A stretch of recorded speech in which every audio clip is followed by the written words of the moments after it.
आइए आज थोड़ा सा हम जानने की कोशिश करते हैं कि संविधान में बजट को लेकर के क्या प्रावधान है। तो आप अगर संविधान की पुस्तक खोलें और उसमें बजट शब्द खोजने लगें, बजट BUDGET, तो आप थक जाएंगे, आपको बजट शब्द मिलेगा नहीं। ये बात सही है। अगर आप संविधान की पुस्तक में ये सोचिए कि हम बजट शब्द खोज डालें तो नहीं मिलेगा। उसकी जगह आपको क्या मिलेगा? Annual financial statement. Annual financial statement, AFS कहिए, एनुअल फाइनेंशियल स्टेटमेंट, वार्षिक वित्तीय विवरण। ये वार्षिक वित्तीय विवरण को ही हम आम भाषा में बजट कहते हैं। और बजट शब्द हम खूब प्रयोग करते हैं कि हमारा बजट गड़बड़ हो गया, महीने का बजट गड़बड़ हो गया। और बड़े बुजुर्ग हमें सलाह दिया करते हैं कि हमें अपना बजट देख करके काम करना चाहिए। तो यहां बजट का जिस सेंस में बजट प्रयुक्त होता है उसका ये मतलब है कि किसी टाइम फ्रेम में estimated income and expenditure. Budget से सामान्य भाषा में अभिप्राय ये होता है कि हमारी जो आय होती है, हमारा जो व्यय होता है। बजट घाटे का बजट, फायदे का बजट, कुछ बच गया तो फायदे का बजट हो गया, बजट से ज्यादा खर्च हो गया, घाटे का बजट हो गया।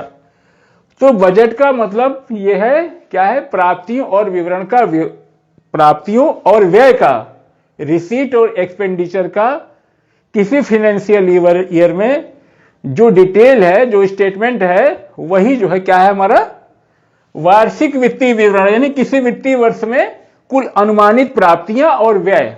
ठीक, एस्टिमेटेड हमारा जो रिसीट है और जो एक्सपेंडिचर है उसे हम एनुअल फाइनेंशियल स्टेटमेंट कहेंगे, जिसे कि सामान्य भाषा में हम बजट के नाम से जानते हैं। यह बात हो गई। बजट जो है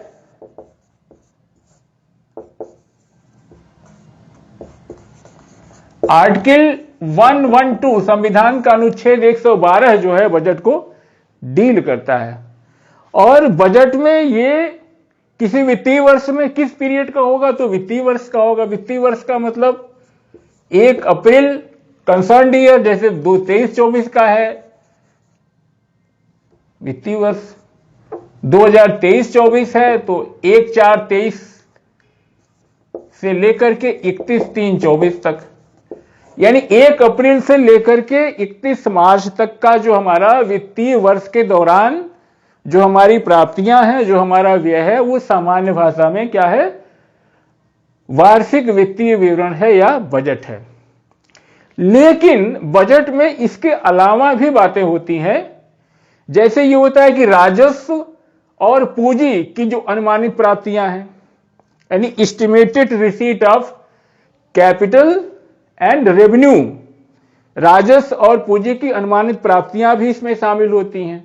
और बजट में राजस्व बढ़ाने के उपायों और साधनों पर भी चर्चा होती है, ways and means to raise revenue. और बजट में हमारे यहां हमारे व्यय का भी एक अनुमान होता है, हमारे खर्चे का अनुमान, एस्टिमेट ऑफ एक्सपेंडिचर भी होता है इसमें। और एनुअल फाइनेंशियल स्टेटमेंट में क्या होता है कि detail actual receipt and expenditure होता है ऑफ द क्लोजिंग ईयर, जाने वाले जो वर्ष समाप्त हो रहा होता है उसका जो वास्तविक आय और व्यय हुआ उसका भी डिटेल होता है। अगर उसमें कोई सरप्लस है या डेफिसिट है उसका भी डिटेल होता है। इसके अलावा बजट में हमारी इकोनॉमिक एंड फाइनेंशियल पॉलिसीज जो होती हैं गवर्नमेंट की आने वाले सालों के लिए, जिसके लिए कि बजट पेश किया जाता है, यानी कोई कर व्यवस्था है, खर्च की योजनाएं क्या है, हम किन किन सेक्टर में कितना कितना एक्सपेंडिचर करने जा रहे हैं, जो हमारी नई प्लानिंग्स हैं, नई परियोजनाएं हैं, प्रोजेक्ट शुरू हो रहे हैं, ये सारी चीजें भी बजट में होती हैं। और बजट 1924 में जो है 1924 में एकवर्थ कमेटी बनी थी, ACWORTH, एकवर्थ कमेटी।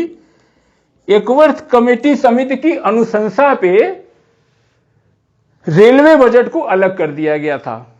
इस नाते 1924 में, ये सवाल बहुत आता है एग्जाम में कि रेलवे बजट सबसे पहले किस समिति की अनुशंसा पे बना, तो याद रखिए एकवर्थ कमेटी, एकवर्थ समिति, ये जो है एकवर्थ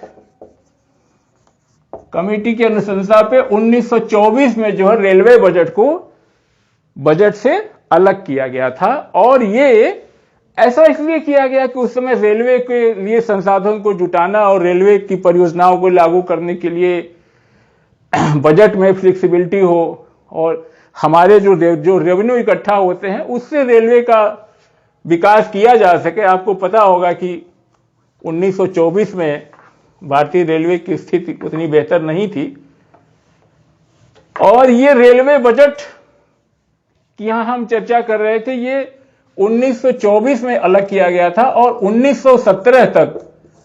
1917 तक सरकार रेल बजट और आम बजट, जनरल बजट और रेलवे बजट अलग अलग पेश करती थी। और आपको मालूम है कि फरवरी के अंतिम दिन को कन्वेंशनली जो होता था, फरवरी के लास्ट वर्किंग डे जो होता था, उस दिन हमारा एनुअल फाइनेंशियल स्टेटमेंट उर्फ या बजट प्रस्तुत किया जाता था, और रेलवे बजट और आम बजट अलग अलग होते थे।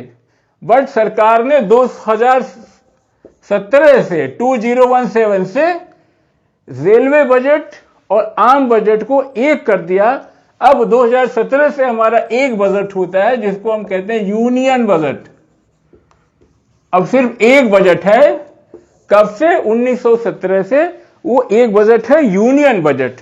ठीक, ये रही इसकी बातें। और थोड़ा सा हम ये देख लें कि संविधान में, द कॉन्स्टिट्यूशन ऑफ इंडिया में ऐसे कौन से प्रोविजन हैं जो बजट के लिए, एनुअल फाइनेंशियल स्टेटमेंट के लिए, आर्टिकल 112 है बजट का, याद रखिए।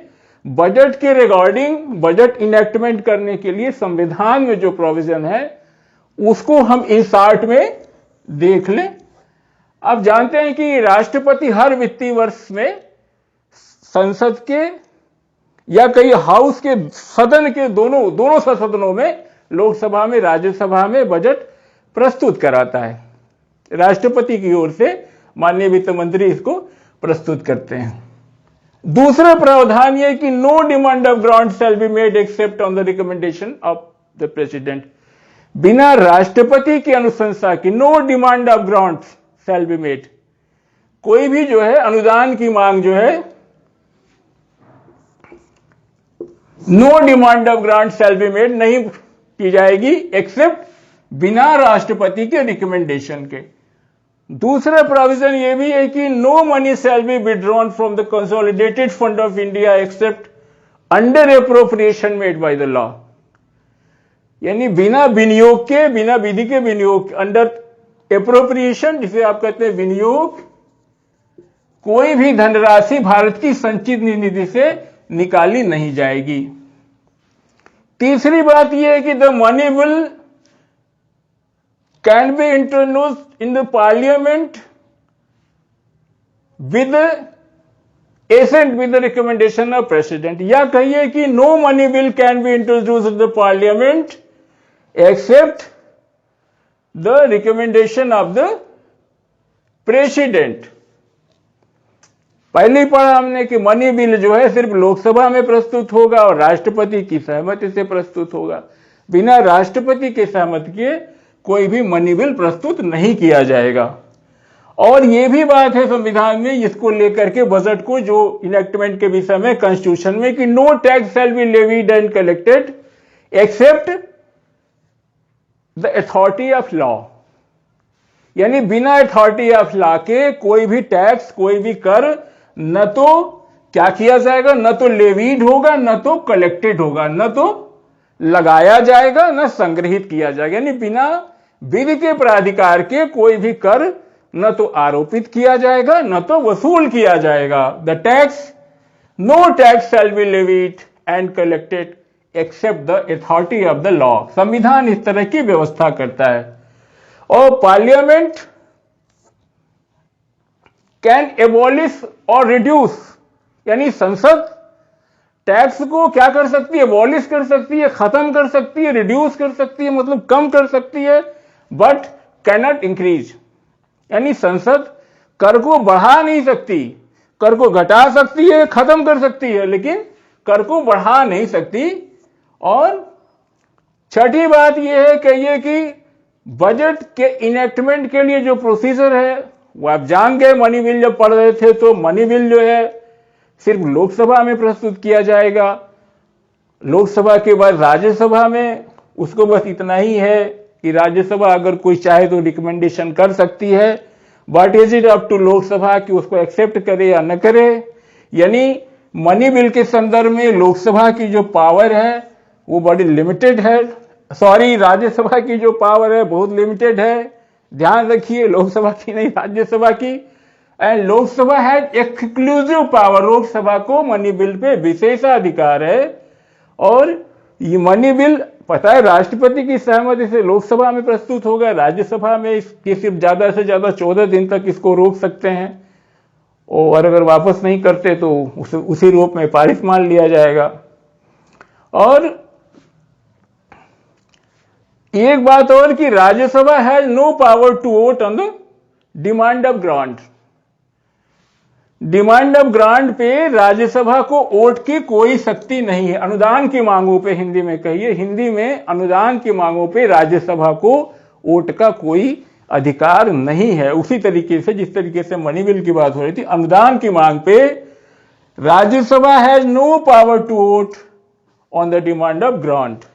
और यह भी है कि the estimated expenditure charge, the estimate of expenditure charged on consolidated fund of India and the expenditure made from the consolidated fund of India shall be separately in the budget। कहने का मतलब है कि बजट में भारत की संचित निधि पे भारित व्यय और भारत की संचित निधि से भारित व्यय दोनों को सेपरेटली जो है क्या किया जाएगा, made separately in the budget.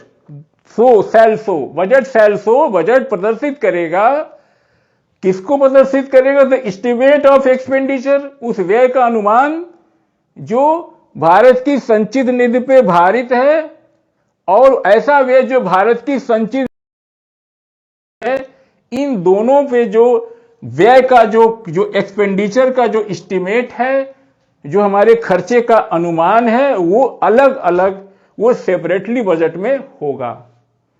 और ये आप जानते हैं कि संसद में इस पे जो है चर्चा तो हो सकती है, लेकिन अच्छा इसमें फर्क क्या है कि ऐसा व्यय जो भारत की संचित निधि पे भारित है और ऐसा व्यय जो भारत की संचित निधि से किया जाता है। इसमें फर्क ये है कि भारत की संचित निधि पे जो व्यय चार्ज है, जो भारित है, उस पे जो है सिर्फ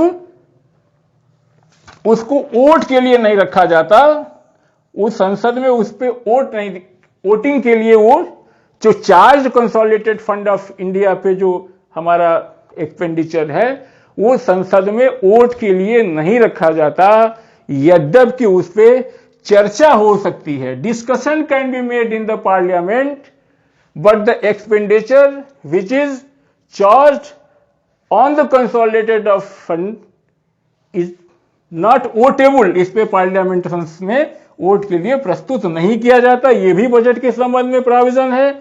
और यह भी है कि बजट में राजस्व खाते से व्यय और अन्य खातों से व्यय को पृथक पृथक प्रदर्शित किया जाएगा।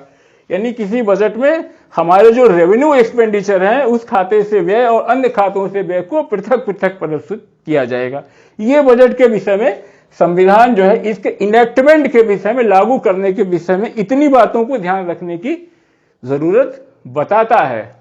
और हम ये जानते हैं कि जो सरकार का व्यय होता है, यहां थोड़ा सा राजस्व और पूंजी समझ लें। सरकार का व्यय दो तरीके की, राजस्व व्यय है और एक क्या है,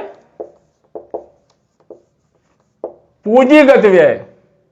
राजस्व व्यय, सरकार के व्यय दो तरीके के, राजस्व व्यय और पूंजीगत व्यय, या कहिए capital revenue expenditure and capital expenditure. Revenue expenditure की खास बात ये होती है कि इससे जो है हमारी लायबिलिटीज जो है कम नहीं होती, लायबिलिटीज कम नहीं होती और न ही एसेट क्रिएट होता है। राजस्व जो हमारा रेवेन्यू एक्सपेंडिचर है, इससे जो क्या होता है, इससे न तो हमारी लायबिलिटीज कम होती है न तो कोई एसेट क्रिएट होता है। और पूंजीगत व्यय से हमारा जो है, इससे लायबिलिटी तो कम होती है और एसेट हमारा जो है एसेट क्रिएट होता है, एसेट जनरेट होता है। पूंजीगत व्यय में क्या आता है? पूंजीगत व्यय में जैसे आप ऐसा खर्चा कर रहे हैं, पुल बना रहे हैं, सड़क बना रहे हैं, बिजली घर बना रहे हैं, ये सारे आपके पूंजीगत व्यय हैं, ये कैपिटल एक्सपेंडिचर है। और लायबिलिटीज कम कैसे होंगी? लायबिलिटीज कम ऐसे होती हैं कि आपके ऊपर कोई ऋण का भार था, आपने उसे चुकता कर दिया तो आपकी लायबिलिटीज कम हो गई पूंजीगत व्यय में। और अगर आप पूंजीगत व्यय में आपके एसेट में बढ़ोतरी होती है। एसेट कैसे बढ़ेगी? कि आपने खर्चा किया कि पुल बने, बिजली घर बने, सड़क बने, हवाई अड्डे बने, तो ये इस तरह के व्यय इसमें होता है। राजस्व व्यय में क्या? राजस्व व्यय न तो लायबिलिटी बढ़ाता है न तो एसेट ही क्रिएट करता है। राजस्व व्यय में आपकी चीजें क्या आएंगी? न तो इससे न तो कोई उत्पादन बढ़ता है और न ही इससे जो है कोई आय होती है। जैसे कि सरकारी कर्मचारियों की या वेतन देना, भत्ते, पेंशन है, या आपकी सब्सिडी है, या जो ऋण है उस ऋणों की अदायगी पर जो ब्याज है, ब्याज की अदायगी पे व्यय हो रहा है। इस तरह के व्यय जो होते हैं वो रेवेन्यू व्यय में आते हैं और पूंजीगत व्यय में। तो ये छोटी सी बात, तो ये हम पढ़ लिए। अब हम थोड़ा सा देख लेते हैं कि अभी हमने यहां देखा कि expenditure charge on the consolidated fund of India, यानी भारत के संचित निधि पे भारित और भारत की संचित निधि से व्यय, दोनों में अंतर है। भारित पे संसद में वोटिंग नहीं होती, यद्यपि चर्चा हो सकती है। तो अब हम यहां देख लेंगे कि भारत की संचित निधि पे भारित व्यय कौन कौन से। और अब देख लेते हैं कि चार्ज एक्सपेंडिचर क्या है। चार्ज एक्सपेंडिचर यानी भारत के संचित निधि पर भारित व्यय। बताया कि दो तरीके, consolidated fund made from consolidated fund of India और चार्ज संसद पे जिस पे वोटिंग नहीं होती और इस पे चर्चा भरे हो सकती है। इसमें कौन कौन सी चीजें आती हैं जो चार्ज एक्सपेंडिचर है? इसमें तो पहला है कि हमारे जो प्रेसिडेंट साहब हैं, प्रेसिडेंट का जो है सारे एमोलमेंट अलाउंसेस,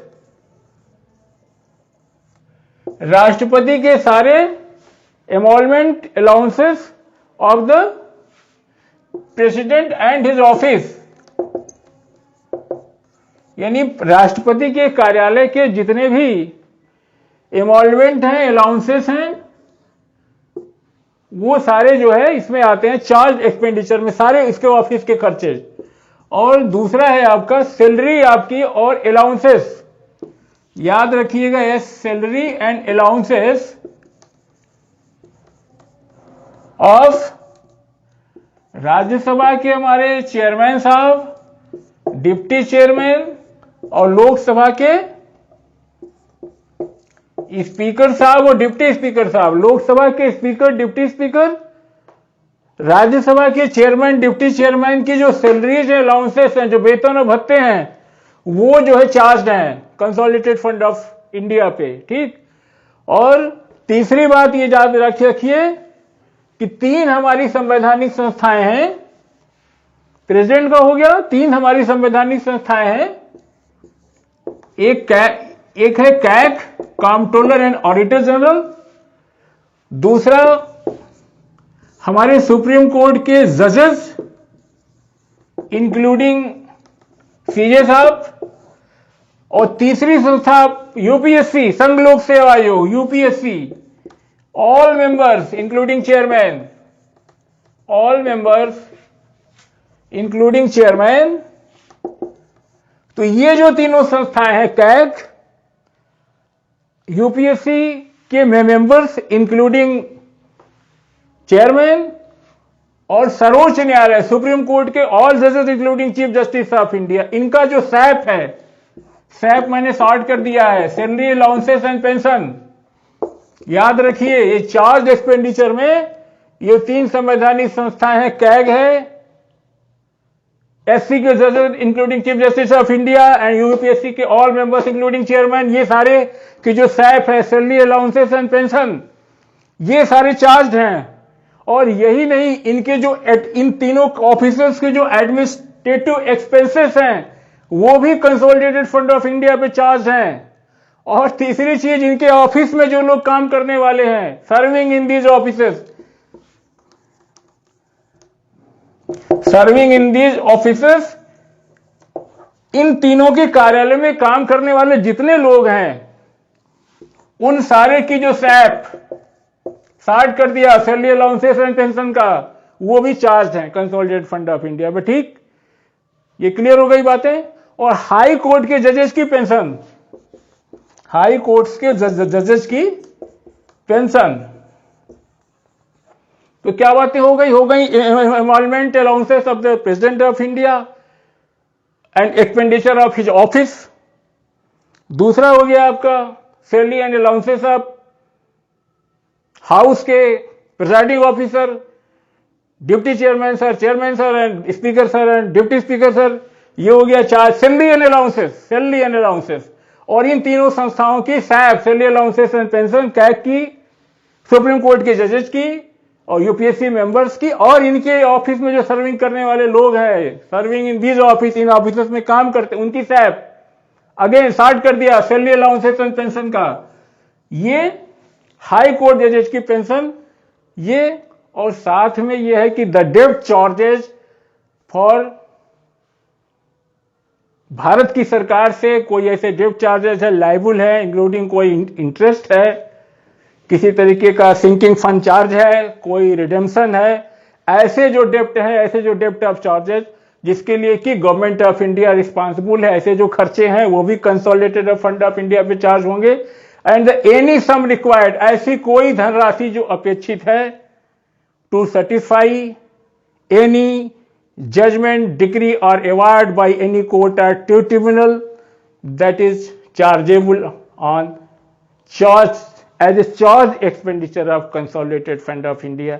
यही इतने आपके संचित निधि पे भारित व्यय हैं। दो ये बताया कि द डेब्ट चार्जेस जिसके लिए कि भारत सरकार जिम्मेदार है, और जैसे कोई इंटरेस्ट का पेमेंट है, रिडेम्पशन है, या कोई आपका सिंकिंग फंड चार्जेस हैं, इस तरीके की जो चार्जेस हैं उससे जो धनराशियां हैं वो भी इस पे चार्ज होंगी।